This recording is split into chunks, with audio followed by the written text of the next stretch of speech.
Sireesha, thanks for joining us. We're really excited to have you and be able to interview you for the International Women's Day. I would love to start a little bit by having you tell us a bit about your career path and how you got to where you are today. Absolutely. Thanks, Sasha. And happy Women's Day to everyone from Forsys, all the women and men. Thanks a lot, and thanks for the opportunity. Certainly, a little bit about myself. Where I would start off with. Surely, I mean, certainly I'll get to the career path, Sasha. But yes, surely, as a kid, since the beginning, one thing I have always learned as we were looking at the choose to challenge is that's something we learn as kids a lot better. As I was growing up, I was just thinking through when I looked at this year's theme. This is something we start off as kids, do a lot of it, and as we grow up, we stop doing that. That's something I thought as I was going through how I have grown and everything. That's an important thing which we stop at some point, and then we start realizing consciously and start getting back and start doing that. So as a kid, yes, I've started off with my technology development. I did my MCA, computer science, and then started off with development like anyone else, and moved on to various different fields across technology. I moved to the US soon after I joined my first job I did my MCA from Andhra University and joined Satyam actually, which is at that point was one of the major certainly services firm, and soon moved to the US.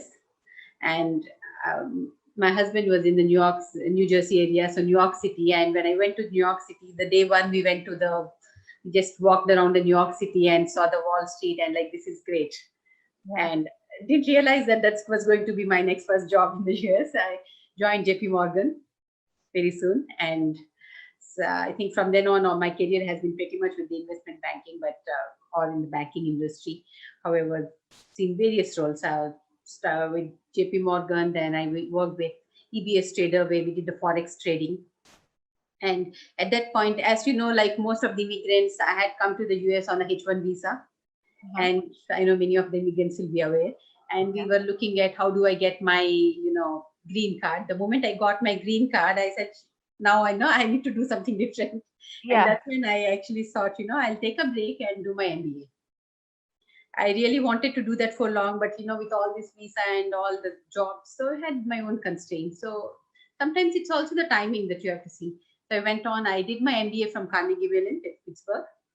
It was a 2-year full-time job. And actually when I went in, certainly I would like to speak there because when I went in, since I was working in the Wall Street and, all of this, seeing the fancy jobs of the investment banking, and I was really passionate to be one among them. And that's how I started off and I did my MBA. And I thought, I would like to get back into that. But when I did that, that's where I really learned it's not about just the job. It's a wholesome, it's a complete rounded thing. It's not just, I understand the finances or something looks fancy from a long distance. What it means is a lifestyle, a career, the work-life balance, the lifestyle that you want. It's a lot more to it than just the numbers or the actual thing. And that's when I realized from what I am as a personality, do I really fit in there? My personality as such doesn't really fit in there. And I thought, no, that's not the world that I'm going to be in. And the world that I would love to be is in this industry, the technology industry. Maybe I'll do things differently. I can take them at an operational level. I can take them at an end-to-end horizontal level. But this is the industry. This is where I fit in as a personality. So that's when I first time learned, it's not things that you just see from a distance. It's more about how you fit in there because it's a day-to-day thing. Each one of us spends more than 50% of our lives at work. And if that's not where you fit in, we cannot survive in this way. So I'm going to interrupt you for 1 second to just tell us a little bit more as to when that moment happened to you in your career or in your life where you had that realization that you wanted to make a switch and that was really your passion. So everybody can hear to maybe feel that that's something that they have experienced as well. Yeah.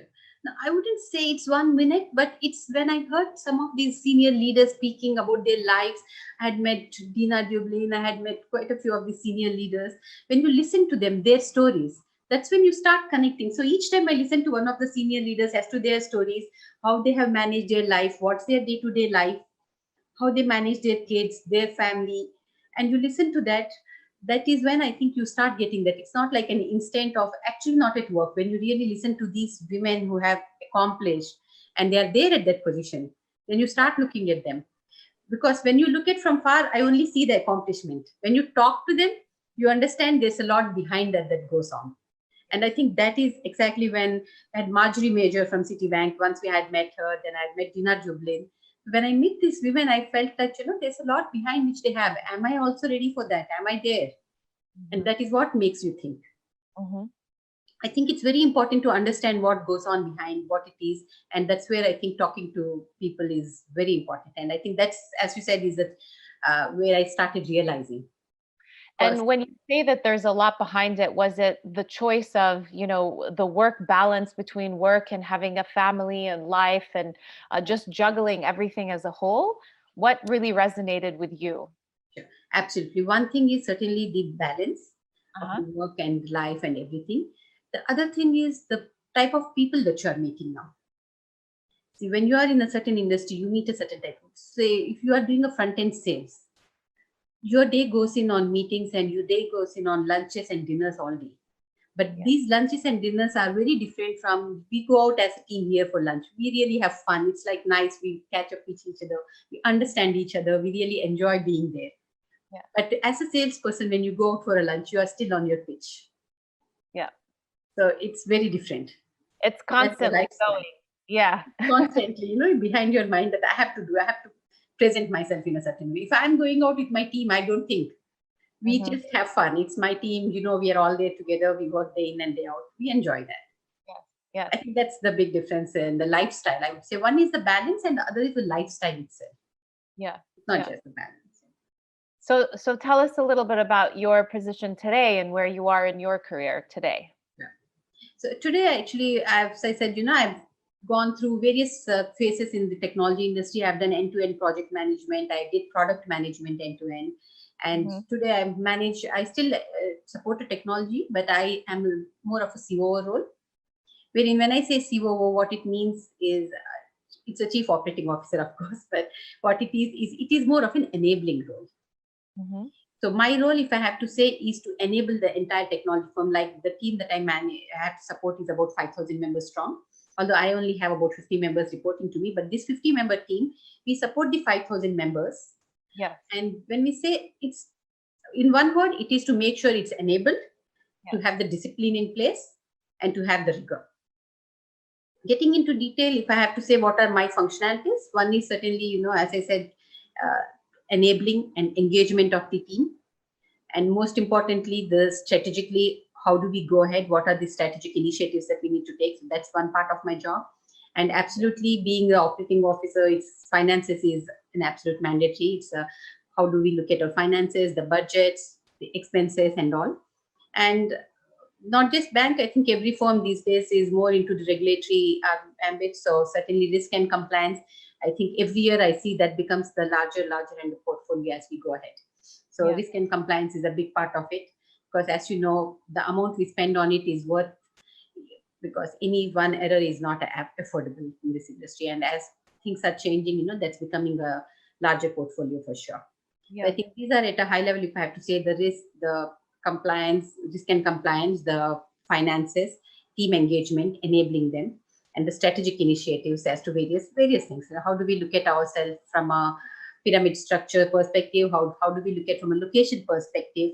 And from a various other aspects like generational. Now we also start looking at other teams generationally diverse, not just Yeah. the women and all, but that's very important because the new team, the new people, the X generation or whatever, they all bring up, sorry, my Z generation, they Yeah. all bring up a lot of different thoughts.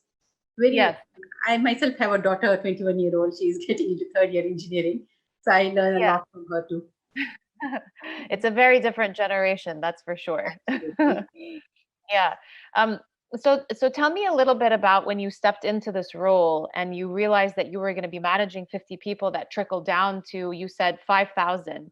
Did you have a moment where you were like, how am I going to do this?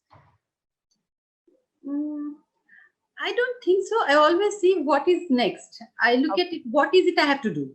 I Yes. don't think first thing is look at how am I going to. First thing is what is it required? I think that's always my thought starts from what do I have to achieve? What is required? Yeah. And once you know where you have to be, Yes. we'll figure out how is like there are 10 different ways, how there's no one perfect way. But what needs to be done is what we really need to Yeah. understand. I think that's where I start off from. And the other thing that I always, which I think I always tell my team and also my kids also, one thing is never worry about the how, because once you know what you need to do, it's not you alone who is going to be doing it. There's Yeah. tons of people around you, there's a lot of support. Never think twice before reaching out for help.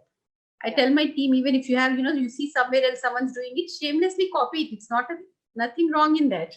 It's Yes. fine if there's a best practice, someone's doing it, someone's proved it. Let's do it. Yes. So we'll Yes. find ways to do how. It's only that we need to be very clear about what is it that I'm trying to achieve here. As long Yeah. as I have that clarity. If Yeah. I don't know the how, someone I'll get the answer. There are Yeah. 10 people around me and I have a team, I have my peers, I have my bosses. We get the answer. Yeah. No, I completely agree with you. Just switching gears a little bit, I love what you said about how you were thinking about the theme this year for International Women's Day about choose to challenge, and that we had that thought process, or you yourself had the thought process about this idea of choose to challenge when you were a child. Tell me a little bit more about that. Sure. Now, as kids, I think personally, I have always been, I have a brother. Both of us Yeah. went to the same school. Yeah. So both of us, I question a lot too. Hmm. And my brother questioned too. I mean, I know this is very tricky. We talk about it in corporate, but I have seen it as a child too. Yeah. So I was called a rebel. He was a smart kid. Yeah. That's, it's, I never understood that, what's happening there. But yes, Yeah. it's still, challenge. And then the second thing, which was very sticking actually from a school itself, is I was lucky enough that my parents did not do any of the discrimination, and they put us both into the same school. Yeah. And I went to one of the premium schools in the city where I grew up. I think those who grew up here, I'm from Vijayawada and all. One of the premium schools I did go to. Yeah. But quite a few of my classmates who were boys, as we started talking to them, I realized they had sisters who were studying in a second or some a little less school where they had to Okay. pay lower fees and it's not so great and sort of. I never understood why is. I mean, as a kid, you don't know how the kid is going to study. It's not that you haven't achieved, you haven't started your life Yeah. and you've already discriminated by putting them into a different school. So Yeah. that's a question. Like my neighbors, I've seen them. I used to always question them, my neighbors or my aunts, whoever did that. Like, Yeah. why are you not putting Akka, the girl, into this right school? Why are you discriminating that way? I would really fight for them too. I would always go ahead and talk to them. And when my parents, you cannot go here, your brother can go, I would always question that and say, I'm okay to take it, but help me understand. Explain Yeah. me. Yeah.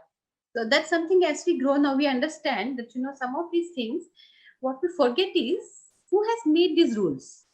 Yeah. Someone who's made these rules did not understand you because they are not the people with your mindset. So they did not know people like you existed. And they Yes. have made these rules. So now we have more people like you. Then I think some of those rules we should rethink. And Yeah. they need to. Like I think last year was a classic example with the epidemic all over. People Mhm. have questioned policies because policies, when they were made, we didn't think of epidemic. People didn't think such a pandemic across the world would ever exist. Yep. I mean, no one question. So now that we are here, we are questioning it. We have to question our policies. We have to question things. So similarly, when we look at more and more women coming up, we have to start questioning the policies that we have made, and Yeah. that's where we start challenge. Yeah. No, I think that's an amazing characteristic to have, is, not to just be told that this is the way how things go, but you continuously question, and it seems like you still continue to do that. I'd love to hear if there was an instance for you at any job that you were at that you felt that you had to challenge the status quo, before the position that you're in today, and how did you manage that, and what would your advice be for somebody who is in that situation? Because I think that the ultimate goal is to have that mindset that you have, is to continuously challenge and to really break through. As I was speaking to another a female that we had interviewed, and we were talking about breaking through that mold of fear, to not be afraid to speak up, to push through those boundaries, and to say, if I lose this job, there's going to be something else out there for me, and there's going to be another path, and when one door closes, another one opens. So I would love to hear, for you to explain to us, if there was a situation in your time in your career where you had to challenge that status quo and it really pushed the boundaries for you, so that others can hear and maybe take that and utilize that in their day to day. No, absolutely. I think sure. I think we all have quite a few of those things, and certainly, and you put it very right. I think one thing what you said clicked me is that's what helps you to challenge. Is if not this, I have places to go.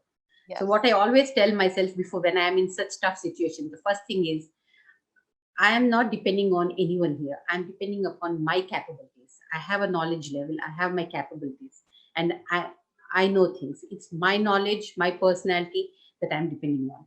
And as long as you have that, there are tons of places. There's a dearth of talent around, and you will get the job. So as long as that comfort zone you can give to yourself, you will be confident even enough to question that out. Yeah. And Yeah. certainly, I think yes, when I took up, I would say quite a few things, but I'll probably pick up one of them from when I was in the US working with doing the end-to-end product management. Yeah. So when I started off doing the end-to-end product management, so the products are mostly handled by the salespeople, and these salespeople have, that's where we get when I'm trying to develop a product. What are the features and how do I do? And that's the part where I have to go out and get it from the sales team. And quite a few, good or bad, I don't know, but somehow in that particular play firm where I was working, most of the salesmen were, it was salesmen. We only had one woman and who was not actually working where I was working, and all of these were men. And I had some of my other colleagues, we were working with them. So quite a few times what would happen is they would have gone out, had a catch up somewhere outside our lunch or a smoke and everything, and the discussion is all done. They've all got the inputs. So what we need to do is we need to get the information from the sales teams, and we need to come back and be able to design our own product. And when I'm trying to do that, they have already gone, they have done that, and they've got the information. And when we come back and sit in the actual boardroom or the conference room and try to get the information, it's like a 5 minutes, tick, tick, tick, and we are done, and we are done. I'm like, I didn't get anything. And first, I didn't realize it. I mean, these people are coming up with it. Why am I not getting? Where am I missing it? Then I realized it's not the discussion what's happening in the boardroom or the conference room there. What's happening is they've already confirmed, they've already discussed it, and which is where I was having a gap. And that's when I said, fine, I need to challenge myself. I told them, you are going out for smoke or you are going out for catch up, call me up. I am ready to come out with you. Let's go. I'm fine to go. So I'm okay. They're like, oh, are you sure you'll get bored? I'm like, it's okay. I don't get bored. I can talk the same. Yeah, I may not understand some of the football. I may not understand some of, the baseball or whatever, the Yankees. I may not be know the team and all, but I'm fine to listen to you. Yeah. Yes, and probably, I can give you some more insights on that from my own perspective. So I'm fine. I'll just join you. So I had to really force myself. And then, even though they were not comfortable, they really were not, but they're forced to call me because now I told them to call me. They can't avoid it. So sometimes what happens is you need to push the other person to the corner. If you just say, oh, I'm okay to come, they will not. Believe me. You have to push them to the corner. It's okay. I am the one to bear. I will bear it. You do what you need to do. You invite me and I will be there. Yeah. I just have to push myself and push them to the corner that they don't have an alternative but to invite you. Yeah. I think that helps. That is fantastic. I think that's just a wonderful piece of advice. I admire you for doing that. I mean, today I don't even know how to speak football and baseball, and I don't know any of that language. So I think it's wonderful that you did that. Wow, that's I myself fantastic. don't see those games. I don't know, but I said it's okay to listen. What's the big harm? It's not good. I listen. Yeah. Yep. So while you were outside and they were talking about, maybe sports and everything, did they actually then start to talk about business and you started to get the insight from them? Yes. And also, I think not just that, the other thing is also, when you start joining, they also tend to understand. There are times I could always, tune the direction to a slightly different thing. We could also Yeah. start getting into, what's happening in the Times Square, because it's not always the games and all. Sometimes, I could divert some of the topics. There are things, we could have neutral things which both of us could be Right. interested in. Yeah. There are times we start getting into, okay, what's happening on the investment side, what's Yeah. happening in the city as such, or some of the social aspects. Yeah. So probably they may not have spoken about those without me, but when you start seeing women in those circles, sometimes it's not always, but slowly, slowly, there are at least out of the 1 hour, I can pull out 10, 15 minutes where I can have some neutral discussion too. Yeah. Yeah. Good. Now, other females in the company, when they started to see that you were doing this, did you bring other female employees with you, or did they just want to come along the way and you created that sort of movement? Sure. No, I think there I didn't have many of my colleagues at that level for sure. So there was nothing that I created a movement or something. But Yeah. since you asked that question, I can certainly bring up one thing I did at certainly while at Wells and as a senior leader, I was certainly a senior leader there. So when we went out, Yeah. the one thing I made sure is I would be the first one to go out and join the group. So that way there are other women managers who would be, thinking, should I go? Should I not go? So even though sometimes I don't, quite a few times I was not in a, I have my own personal things, I cannot make it. But the only reason I always made it and made it to every party, made it to everywhere that, they're going out is because if I am there, I would allow the other managers, the other junior managers to be able to there. Sometimes they were afraid. Quite a few times they come back to me and tell, Sireesha, it was nice. We enjoyed it.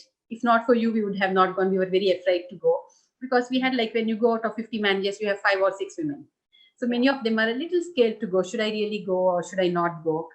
So I started, for at least for their sake, I have to make it a point to go. Yeah. Yeah. Because the moment you go, they see, okay, I have a senior leader here who's going. I'll Yeah. do that. So that helps a lot. When they came to you and they said, if it wasn't for you, I wouldn't have gone, or I was a little afraid to go, what advice did you give them to not feel afraid to do it again? Sure. So I'll tell you one thing before that too, but because I think that's the biggest emulations you get at work. Yeah. When you have people coming back and talking to you, personally, I feel those are the best emulations. Yes. Feels so good, that you are able to help someone. And certainly, I think one thing I do tell them, next time you need to be starting the lead. Today I have started that lead. Tomorrow you take the lead. If there is something people think about it, they will start thinking different. Yeah, you may be hesitant, but what you don't understand is the other side is as hesitant as you. Because we feel that, we may be minorities, but what we don't understand is the men there are also, it's not that they don't want you. It's lots of times they are just hesitant. They don't know how to deal with you. They don't know how to deal with the women. So they just don't know it. It's not that they don't. So you teach them how to do that and they'll do it. No, So, I agree. I think that's wonderful. True leadership in that sense.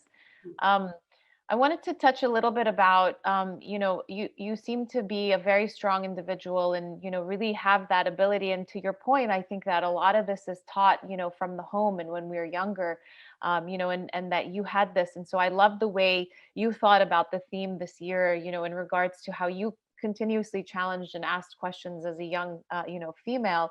But was there any type of mentor, or someone that you admired or looked up to, maybe not in work, maybe even outside work? Because in my previous interviews, we were talking about, what does mentorship mean? Do I have to put the idea of a mentorship in a box, or could there be something like, maybe it's your aunt that you saw, her in her career, and she became a mentor for you? Or was it an ex-boss who could also be a male? Because I think that there are a lot of male, leaders today that really choose to challenge and really put the female, growth trajectory in front. So, I'd love to hear if there was somebody in your life or to date, that you really looked up to and admired as you were building your career journey. now, I think that's a good question, but let me be fair. In reality, in life, we very rarely do get one such idol. Yeah. And I don't think I had any one such person, but yes, I had multiple.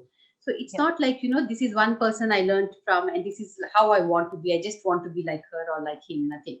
But yes, from every person there was something we always learned, starting from my parents, let it be my neighbors, my colleagues, my managers, everyone. I think there's something that you always learn.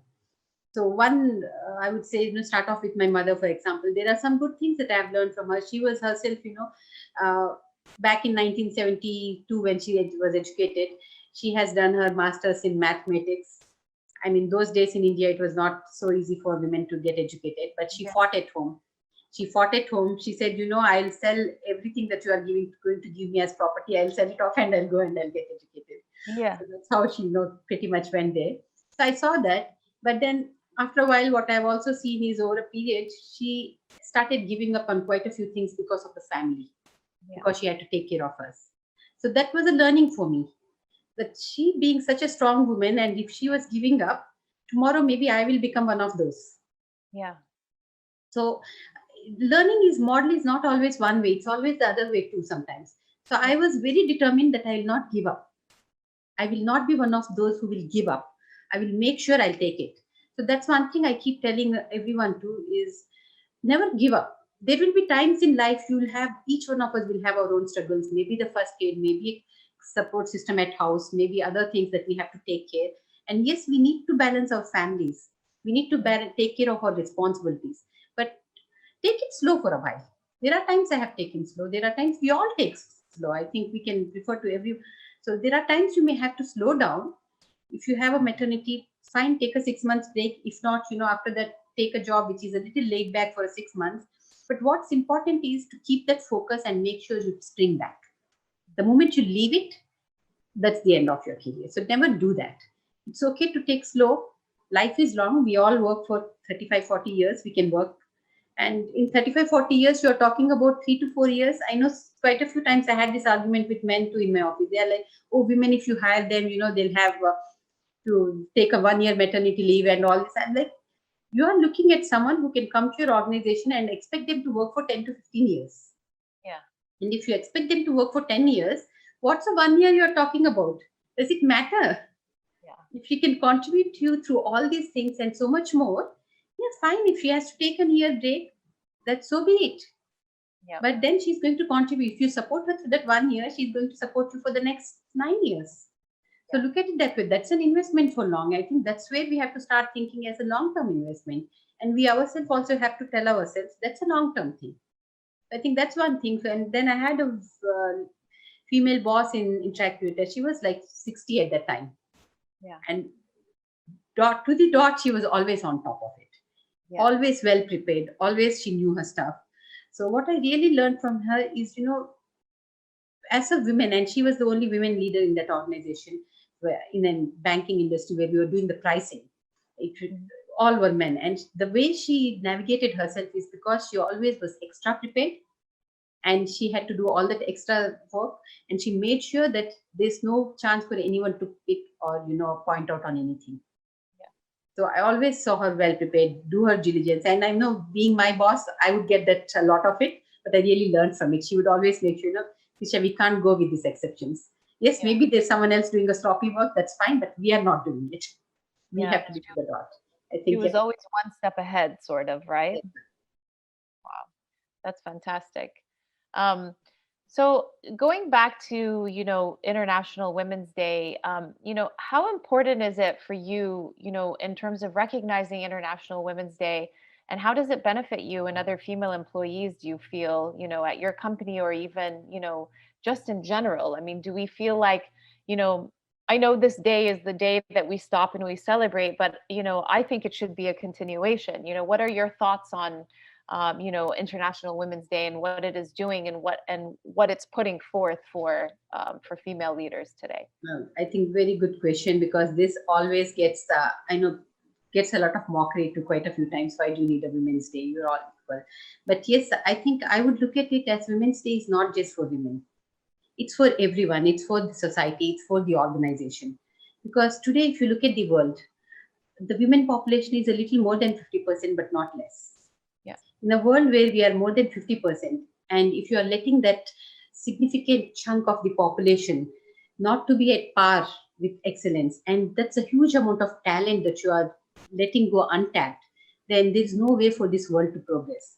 Actually, sometime back we had Mr. Chandra from TCS, from Tata, who had joined us. Where I was listening to one of his interviews. One thing he said is, go forward, the dearth of talent is very high, and you will see that a lot more in the, not very in the low level of talent.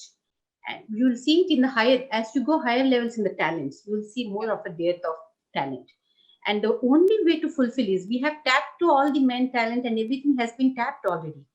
The only other way to tap it is look at that untapped talent out there who are not into the industry, who are not into the workforce, but there is talent there. We have not looked at them. We have not provided them an opportunity. So by providing them an opportunity, getting them into the workforce is the only way we can fill this gap in this industry. Yeah.